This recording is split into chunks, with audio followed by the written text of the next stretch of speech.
we are here on location in the back office. So I don't think I've ever shot here before, so here you go. This is what it looks like. So Josh and I were just talking about ideas to share with you guys, and it came up with today I was talking him through how the screen helps dictate what you need to test and what you can skip when you get to NFTs and your patients on the table. So I'll let him break down the scenario for you. Yeah, so I've been learning different NFTs, and specifically in this case, I was doing the glute med and glute min tests. So we've got middle head, anterior, posterior, and so we've got 3 different versions of the same muscle. And so I was just kind of running through and testing each version for every patient. And then Rhett brought it to my attention of you should be following the screen and other muscles in the sense that if, say, an internal rotator fails, then I should be looking at the anterior portion of glute med rather than just kind of assuming that you're going to do all the tests. So that goes with the screen of, like, say they can't control pronation with the single leg squat, then it's helpful to know I'm looking at internal rotators in that sense to control that pronation. Okay. So when you come to lab weekend, we learn like 130 different NFT tests. So if you went through with every patient and checked every single test, you'd be there forever and you'd get lost trying to remember what you did, and then the screen really wouldn't play any role in what you're doing. So the reason why we do the screen is, there's a lot of reasons, but one of the reasons why we do the screen is so we can see where they fail. So Josh, you talked about how if they fail controlling pronation in the single leg stance squat, then that tells us that we need to check the muscles that should be eccentrically controlling pronation. So that takes out the posterior head of glute med and the posterior head of glute min, because those are tested in external rotation. We need to test things that are positioned into internal rotation. So anterior head, anterior head. So that's why there's a systematic thought process. So on one of the videos that I posted here last week, somebody asked, what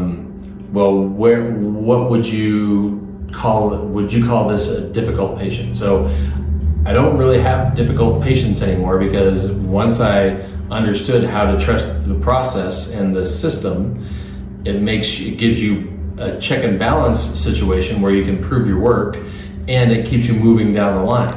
Whereas if I didn't correlate, like now that Josh is correlating positions on the screen to positions that you put them into the test, now I saw the light bulb go off and he's like, oh, well, that makes it a lot easier.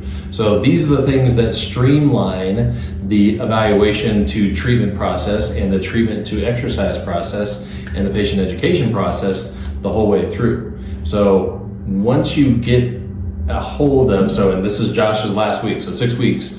So now the light bulb just went off because I gave him one more piece of information, and now everything makes more sense than it did before. Yeah, I would say, like, as far as like difficult patients, the only thing that would make it difficult is if, like, say a patient was failing everything, then you just have to remember each part that they were failing. There's not really a difficult part of like your evaluation in the sense of like trying to understand like why are they doing that, why are they doing this, because you're going to find that in your tests as long as you can remember what they did in their screen, and then as you're going through your test, what's failing and what's passing. Yep. And so the way I developed that is just noticing patterns that I kept on seeing. And then going back and saying, wait a second, the reason why I'm seeing that is because this is going on. So once you start thinking through your process, which you learned in module number 1, critical thinking of the shift, once you use those critical thinking components, then you're always checking your thinking and it makes sense. So you're not falling back on some nocebo thought process that you learned in PT school or some gimmick that you saw on social media. You're falling back on anatomy, biomechanics, physiology, physics, like all this stuff starts to make sense. And now that Josh got that last little piece of info, the rest of this week, his last week, my bet is he'll be thinking, oh, this is what I saw on the screen, and that makes sense with what I just saw here, so I don't need to test these muscles over there because that's got nothing to do with what I saw and doesn't correlate with what I just saw the patient do on the table. Okay, so once you have that understanding, difficult patients disappear because you can always think through the process. Now, Josh did bring up a curveball patient. So we talked about this on our Zoom call today with people that are in the shift, is what happens when you have a patient come in and you're testing and treating and nothing is coming back as facilitated. So they're inhibited, you treat it, you're pretty sure you did the treatment right, but it doesn't come back as inhibited. And it happens on this muscle, on the next muscle, on the next muscle, like nothing is coming back on. So there's a reason why that's happening. And then once you learn that reason, then you know, okay, so this is falling right in step with the thought process. Now I need to talk about this situation that could be going on with the patient that's causing them not to be able to reverse the inhibition. And once again, it comes back to science. It doesn't go into, well, let's just give them some garbage explanation just so I can get out of here and get to the next patient. Okay, so Josh's last week, I'm gonna try to get as many videos shot with him this week so he can give you more student perspective of what we're doing.